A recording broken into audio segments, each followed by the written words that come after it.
Hey, everybody. My name is Ryan Naylor, and I'm the CEO of LocalWork.com. And today we are joined by some incredible employers, specifically here in the Phoenix metropolitan area. And we have got hundreds and hundreds of jobs for hire right on this screen.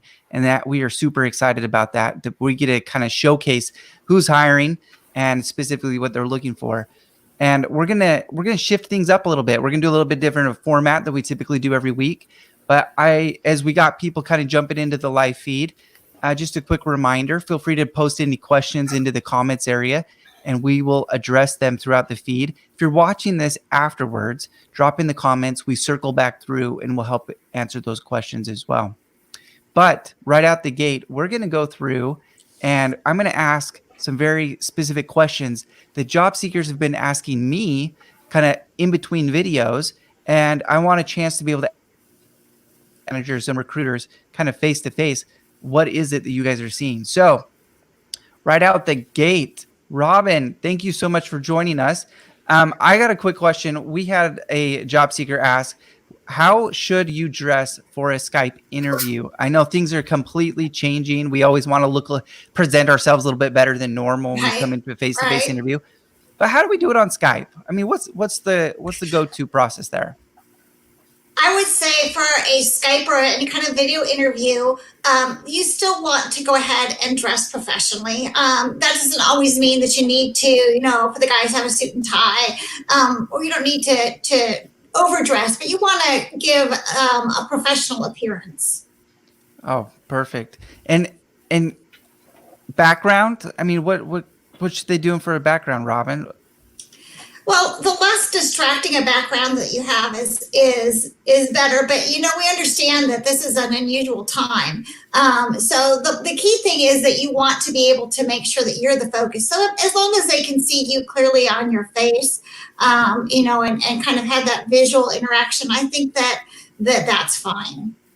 Perfect.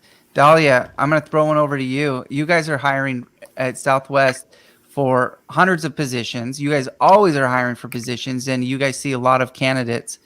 What are some ways that a candidate can demonstrate passion for a job, even through the initial phone or video interview? Sometimes it might be hard to muster up that energy just on a video camera, right? It's hard to get all animated and not look too crazy. But what are some ways that maybe someone can show that they're really passionate about the opportunity? Definitely. So what I see, and I look also at the candidate when I have those virtual, interviews with them, I see that the enthusiasm that they sell themselves. When they start talking about the requirements that we're asking and the experience that they have, that is the key for me. Because they throw in, themselves and say, I have that experience. Yeah. I need that opportunity. I know I can do the job. So those things are the things that for me are the green lights. I was explaining this to somebody on a video chat the other day, that even though we're on video camera, we can still find a way to have some level of eye contact. Right. We can still have a smile. We can still kind of use intonation of our voice and show some energy behind our answers, right? That stuff doesn't change. Absolutely. But it might be just a little bit more uncomfortable. And I want to mention something. I think this evolution is going to be a big change for positive change for every company. Before we were talking only with the candidates on the phone. Now we put a face in the name. So we break down link and we are, looking at each other. Mm-hmm.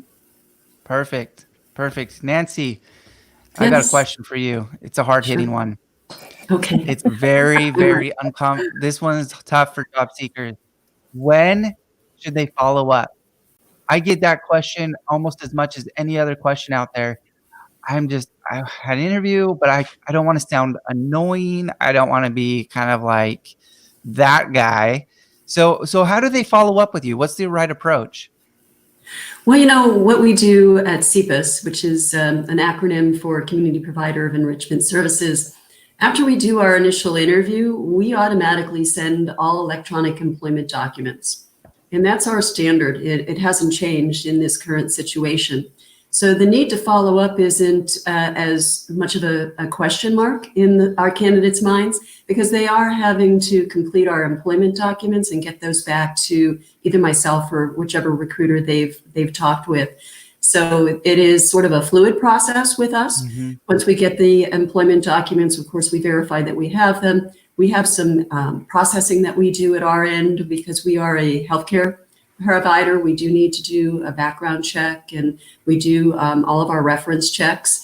We're very diligent with that. So we keep the candidate informed where they are in the process. Have they cleared the background check? Have we completed the reference checks? So we're letting them know what stage they are in our processing, and we move them forward in that regard. So we don't find a lot of questions as to when they should follow up because we pretty much keep them engaged throughout the process. That's fantastic to hear. I heard a stat that said 80% of people that don't get the job don't even hear that they didn't get the job. And that breaks my heart because especially right now where there is literally over a 10% unemployment rate and people are dying to get that next job, they need the feedback. They need to hear what's kind of going on. And so I like to hear that you got an open dialogue, open communication. In the interview, Nancy, when you guys are when you're talking to the candidate, what's the right way for them to ask, what does the hiring process look like? I just asked it not like in a pretty common way, but a lot of them are scared to do that. A lot of them are afraid to say, what's next? What's the next step? I mean, how do they present that in a way that comes off as professional without seeming kind of overly eager? Well, actually, enthusiasm is good. So I welcome eagerness, and it's perfectly fine to say, what is the next step? What am I going to do next? How do I move forward in the process? I love that question. I think it gives, obvious intention of, interest, and that is important. So just ask it. If someone is a little new to the process of interviewing, because we do deal with a lot of entry-level individuals, some folks that are maybe coming out of school or looking for a summer job, if you will, if they're, in the university, for instance, and studying, maybe in the field of psychology, and they're looking to come work in our company for the summer months, because we do provide support for individuals with developmental disabilities. So we do get a lot of psychology students. They might not have the wherewithal to know that, but it really is just a matter of using your words. I say that, as I might coach my daughter, but it is just use your words, ask the questions that are important to you. And if you're interested in knowing what the next step is, by all means, ask it. If someone doesn't ask, we do try to provide that information. Awesome. Great answer. Thank you so much, Nancy. What I'm going to do now is I'm going to bring you guys down, and Danielle and I are going to chat, and we're going to bring kind of each of you up one-on-one, and we want to drill into the specific jobs that you're hiring for. And some of the questions that job seekers always complain about is they don't know the exact process, and they want to know a little bit more of an insight. So I'm going to ask you guys one-on-one. So I'll bring you guys back in as we go along. And Danielle, just maybe by way of quick introduction of yourself, so everyone knows who you are. Yeah, I'm Daniela Daniels, and I am the Director of Sales and Recruiting here at Local Work.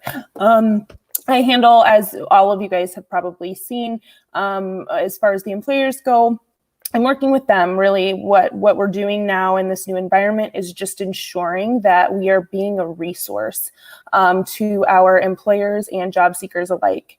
We're in a very unknown space, and we really just want to collaborate and adapt and let everybody know that, we are moving forward and we're going to do everything that we can.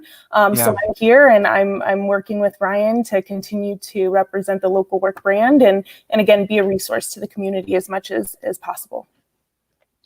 Thank you so much for that introduction. And that's really the truth, is we're trying to be a resource. I started this company back when the unemployment rate was in double digits the last time. And it was completely done as a side project. It was something just fun to go do. And we were able to get 8 employers into a ballroom at the Marriott, kind of by the Phoenix Airport Marriott. And I will never forget, we had literally 2,000 people show up. And I was hoping for maybe a couple dozen. I really was. We had over 2,000 people come. The hotel shut us down because we were violating their fire code. And my heart sunk. I literally went in the bathroom and I sobbed and said there is too much pain when there's unemployment. It is devastating to families, and we're going to do something about it. And this is incredible. This is so exciting that we can leverage the technology to get these candidates information faster. Truly is. So this is great. So we're doing this every Friday, 10 a.m., bringing employers together. We get to ask them some hard-hitting questions. We don't have the luxury of getting a ballroom open and getting you in the room. So we're going to bring it to you through your device in your living room. And that's kind of our way to give back. So we love it. And we're super passionate and grateful for everyone that helped share that message with us. So let me bring Robin in. Robin, we were chatting just a little bit before we went live, a little bit about your positions, but give everyone a quick introduction about kind of who you are and what you guys hire for. Absolutely. Thanks for asking. Sunlar is a mortgage subservicer. We have over 100-year history in the financial services industry. And basically what we do at Sunlar is we are the subservicer. We are in between the mortgage lender, the bank, the credit union that's gone ahead and originated the loan, and the borrower, the person that holds the mortgage. And banks and credit unions, other financial institutions, ask us to go ahead and assist their borrowers and answer any questions or concerns that they have regarding their mortgages on their behalf. So we have one of the things that makes us stand out as a company is we are employee owned. So our employees aren't just employees of the company, they're also owners of the company. Super cool. So let's get into some specifics of the jobs. What are some of the hot jobs you guys need to hire for right now? And I want to make it clear to everybody that's watching this live or watching this later, everything we're talking about today, they're hiring for right now. This is during the crisis. We know you lost jobs. We know there's a lot of devastation, but last week on our call, we had over 2,000 jobs for hire in 1 hour on this Facebook Live. Are you kidding me? That's not getting talked about. There is a ton of opportunity amongst all the craziness. So we want to highlight that. So Robin, tell us jobs you're hiring for right now that people can go apply for. Right now, we have positions available in our contact centers as mortgage servicing professionals, which is our customer service position. We also have opportunities available for default loan servicing positions, which are collections positions, which are also call center inbound. And then we have positions in our loss mitigation. We also have a lot of support roles for those types of positions. So there's different types of support roles available right now, as well as leadership opportunities for supervisors, managerial roles as well. So there's some growth in there as well. You could come in at entry level and you can progress. Okay, that's really great to know. How are you handling the situation with COVID-19 with kind of the ability from recruiting to even starting your job and training and working? Are they going into the office? Are they staying home? How are you guys working through that? Great question. So, of course, this is a situation that nobody has really ever had to deal with before in terms of recruiting, but we are doing everything remotely from our interviews. Those interviews, initial interviews, will either be by phone or video chat, some sort of video interview. We do all of our hiring remotely, and we are actually even doing for our new hire training classes. We sent most of our employees remotely, but we also, for our new hire training classes, we're doing training remotely. It's not something that you need to have equipment for. We'll make sure that you get equipped for those jobs. All you need to do is have a stable internet connection, and we can get you set up to work from home. So there's very little interaction actually coming into the office at this point in time. That's incredible. Way to adapt. I think that's super special. And I think companies like yours, there's a lot of others. Phoenix is in a unique place. There are a lot of call centers, correct, Robin? There's a lot of contact centers, but it's so incredible to see that how innovative they've been able to become in such a short time period and getting people to be able to work from home. I think it's fantastic. And I commend that effort to kind of keep things going and keep people employed, even when they're, unable to go into the office. Fantastic. Do you guys let me ask you this, for your entry-level jobs, I get this question often. A lot of times, even the entry-level jobs say 2 to 3 years work experience. How does somebody demonstrate kind of true work experience if it really is a entry-level job? Well, that's a great question, Ryan.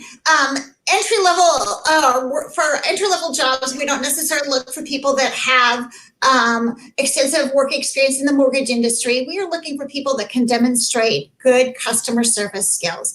That can be something that you've obtained from the job.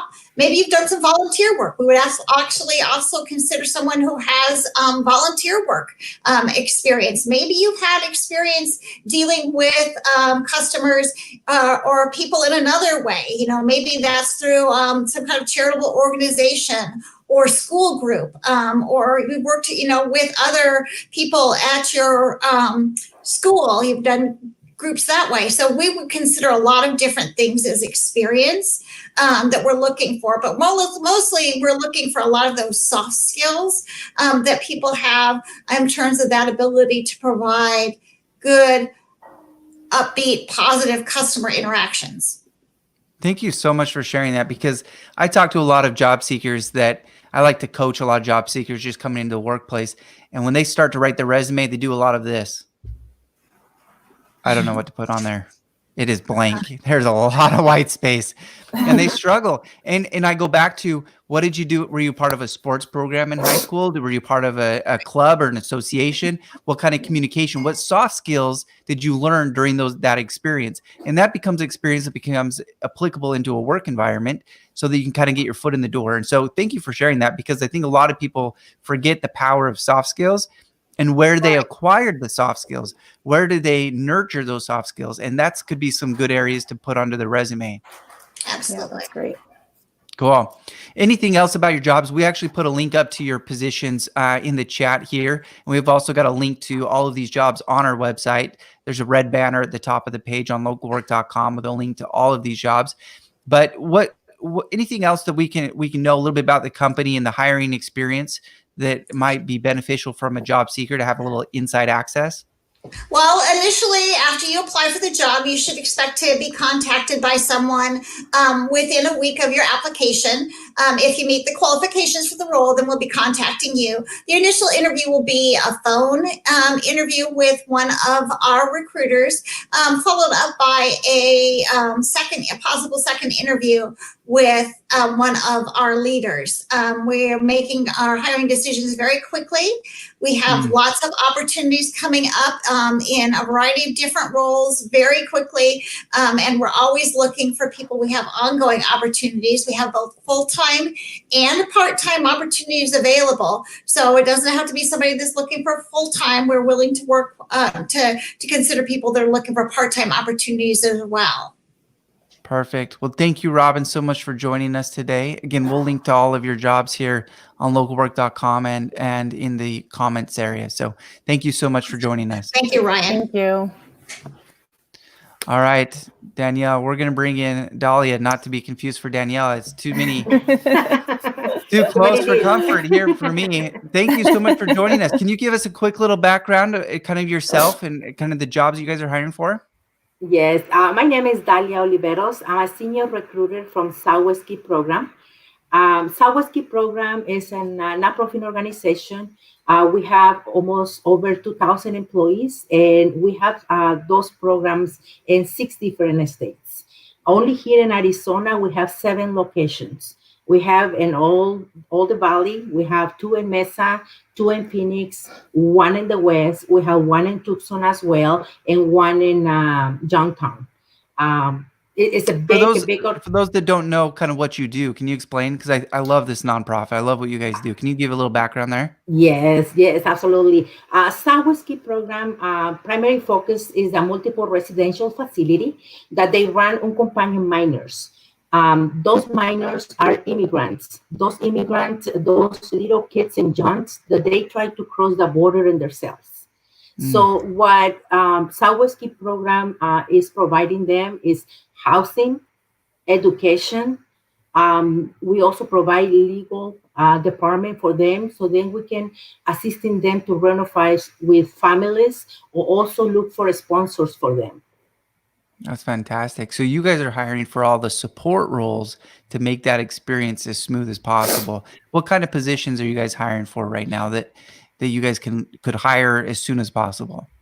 Yes, we have more than 150 positions open only here in Arizona. That's The great. positions that we look in are bilingual case managers, bilingual clinicians, and bilingual youth care workers. I have this question: why bilingual? The reason is, like I mentioned it before, is the immigrant kids and youth Hmm. people that they came from outside of the states. Majority of those youths, they came from Nicaragua, Honduras, and Mexico. So they don't speak English. Yeah, Okay, so that is the reason we need a bilingual personnel in our organization. that makes sense. When you say bilingual, how fluent do they have to be in Spanish? Is it just conversational, or do they need to be able to be completely proficient in every aspect? I want to clarify that for the case manager position and clinician, they need to be 100% bilingual because Yeah. they create Yeah. documentation that they go to the court. Clinicians, they're the consuls, so they have to create the cases for the kids. So they need to be, 100% bilingual. For the youth care workers, we are more flexible because if they can get themselves and understand the kids and have that communication with the kids, we're fine with that. Yeah. That's good to know. And a good way to learn Spanish, right? For those that want to improve their Espanol and get after it.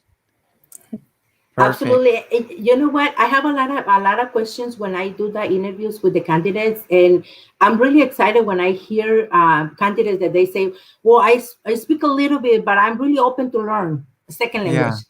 This is the opportunity right here, with the kids and the youths. So cool. That's a good way to look at it.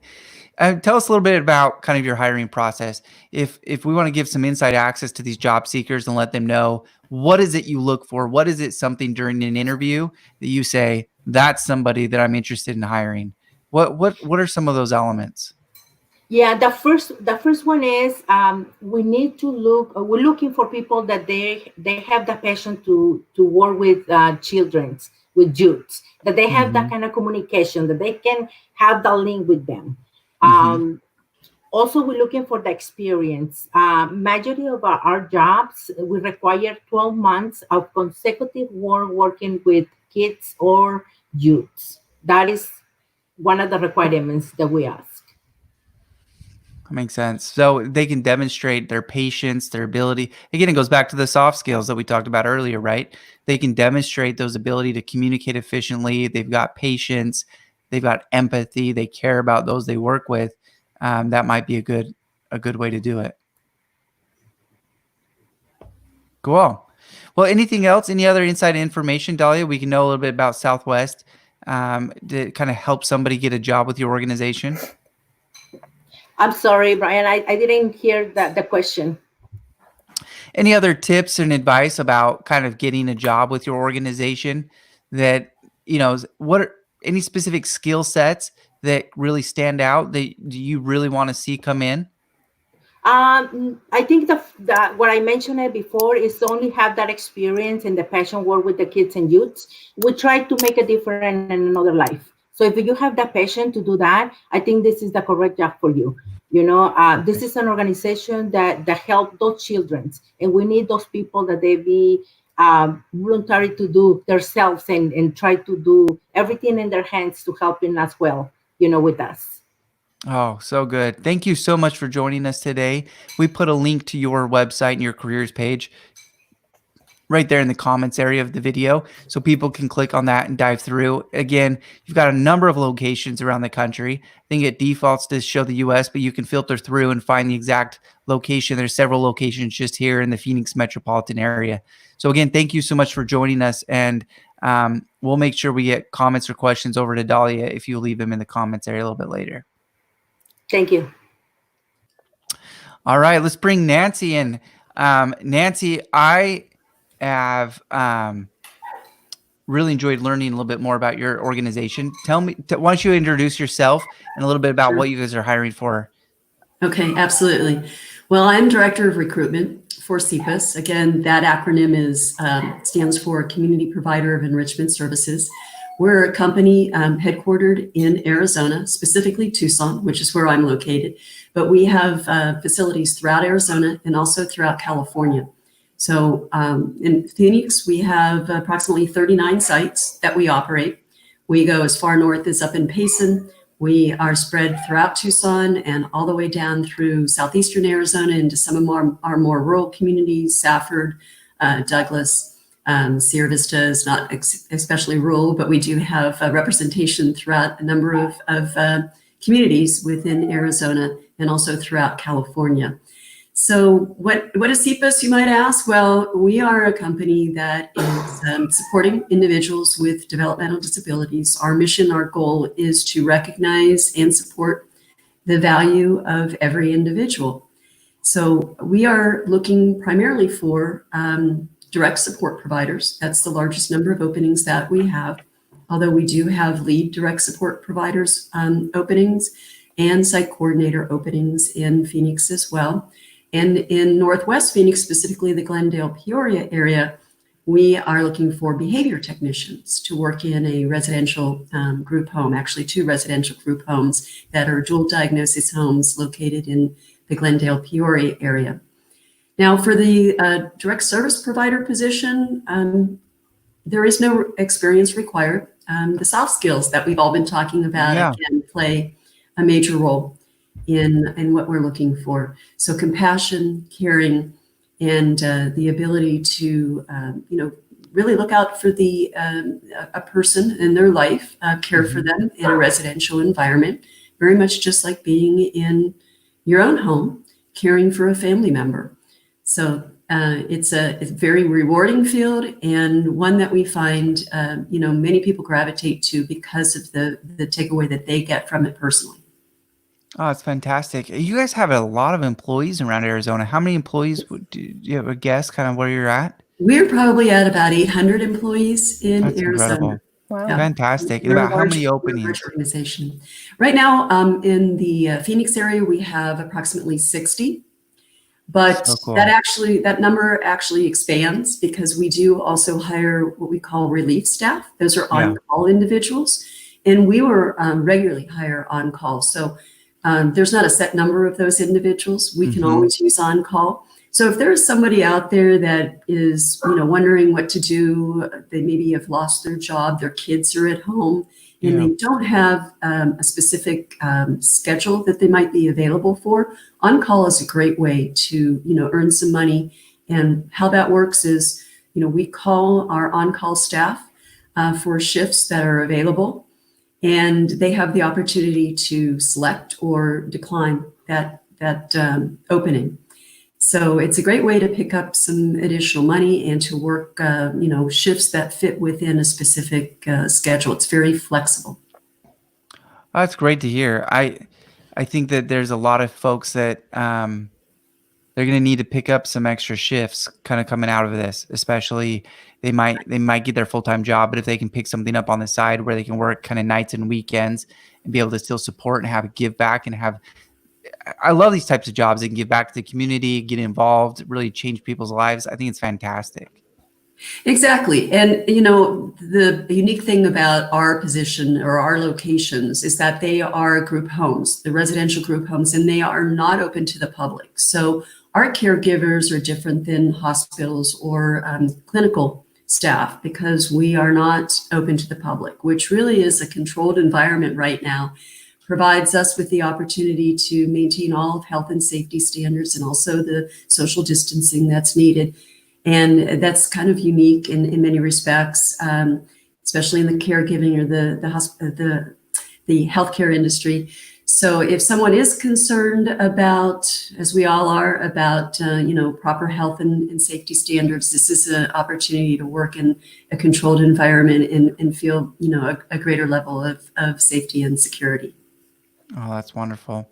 Nancy, thank you so much for joining us today. I think it's fantastic to hear so much diversity of different types of jobs and ones that maybe someone hasn't considered, but maybe listening to you, they've kind of seen there's other career opportunities outside of, what they originally were looking for. I think that's the point of this, right? Is we can introduce kind of new opportunities I otherwise might not have thought of on my own. So thank you so much for joining us today. I appreciate it. Thank you. All right. We've got Rebecca who is going to join us. Rebecca, how are you? Oh, we got some audio issues there. Let's see. Looks like your mic isn't connected quite yet. I will talk about your jobs for you.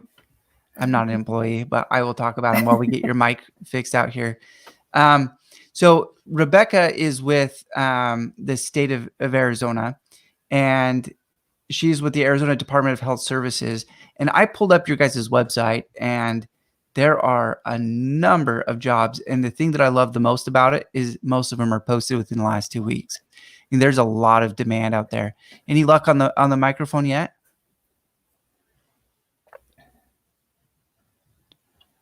Looks like nothing yet. I don't think we see that yet. I'll pull you from the stream, Rebecca, and I'll let you kind of work on that, and then we'll bring you back in here in just a second. You know, the thing I like about this a lot, we've had some other state organizations that have jumped in and talked to us on Fridays a little bit about jobs that they're hiring for. We had the Department of Arizona Corrections on last week. There is so much value that people often miss with state jobs. Obviously, we always know their benefits are going to be pretty good, if not really, really good. But there's a lot of training, secondary training that usually comes within these organizations and an opportunity for advancement. When I was clicking through, Daniela, do you know by chance about how many jobs they're hiring for? When I was on the career portal, the list just kept going. You know, yeah, it is very extensive. You'll want to choose the Department of Health Services option. So when you click on that link, you'll choose there. But there's everything really that they're hiring for. Again, wide, expansive opportunity for anybody that is looking. And if you go to the link, I don't know if you've had the chance to share it. It's just not posted out there, so people can click on that link, and that goes to all the state of Arizona's jobs. Yep. And so what you'll do is choose that option for the department. You might look at the top and look for Arizona Department of Health, but it's actually Department of Health Services will be the option. You drop down there and you can see the list of different employment opportunities there. Do you have that? You just posted that link you sent? Yeah, I did. Yeah. So it's in the D's, obviously it's alphabetized. So agency, Department of Health Services, and we're able to scroll down and they have got a ton of positions here. Yep. Everything from a chief medical officer to an accountant, psychology. So it's not necessarily limited to, you have to be in the industry of health services. I mean, you could have some experience in a lot of different fields. It just happens to be that agency that's hiring for it.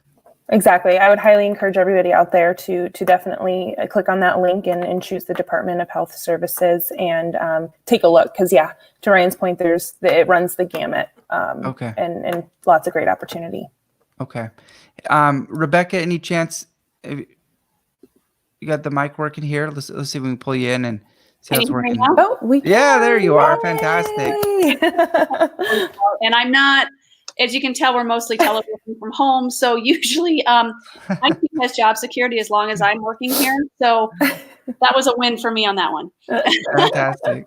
But no, I appreciate you guys taking the lead there for a second, given our little technical difficulties. But yeah, the Department of Health Services, we are, as you can tell, very active with the COVID-19 going on right now because you see us on the TV every day. Director Chris is just amazing. And not only is she a great leader for us as employees, but she's a great leader for the state as well. So we've been very blessed with that. But yeah, as far as, the positions that we offer, like you said, there's multitudes of positions, and we have some positions that we're consistently recruiting for that kind of always have openings. And one place I would talk about is the Arizona State Hospital on that front, because we're consistently hiring nurses, behavioral health technicians, security officers. we have social work, we have recreational therapists.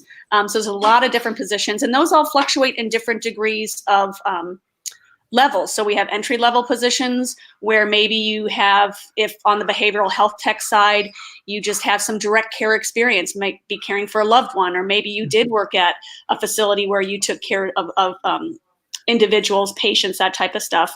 Our behavioral techs, once you can come in with that type of experience. Our nursing, we go everything from new grads all the way up to multiple years of experience. So that can help as far as getting in the door, or maybe switching careers and going from direct care, maybe in a hospital setting, to a psychiatric care within our walls. So there's lots that goes on there. Some of the other things we're looking at too, as far as positions, we also house the Arizona State Lab. So we're talking about the COVID-19. We're the ones that are not only processing, but we're diagnosing. We're looking at what's going on with this epidemic, and how can we be a better resource, and getting those numbers out to the public so people can be better informed. So we do have public health scientist positions available in the lab. We have healthcare compliance surveyor positions. These are the individuals that go in and monitor these facilities. So we monitor all of the medical facilities, long-term care facilities, child care facilities, radiological facilities, everything that would require a license to do what they do and operate. We have surveyors that go in and make sure that they're following the guidelines, whether it's federal or state licensing requirements. We make sure that they're being held to those standards so that your individuals, your loved ones, are getting the care that they deserve. So can you, we jumped on at the very beginning, we were given some kind of insider access to job seekers. A lot of job seekers right now are very nervous about the fact that they have to do their interview over Skype, or they have to do it as a Zoom or whatever technology you're using.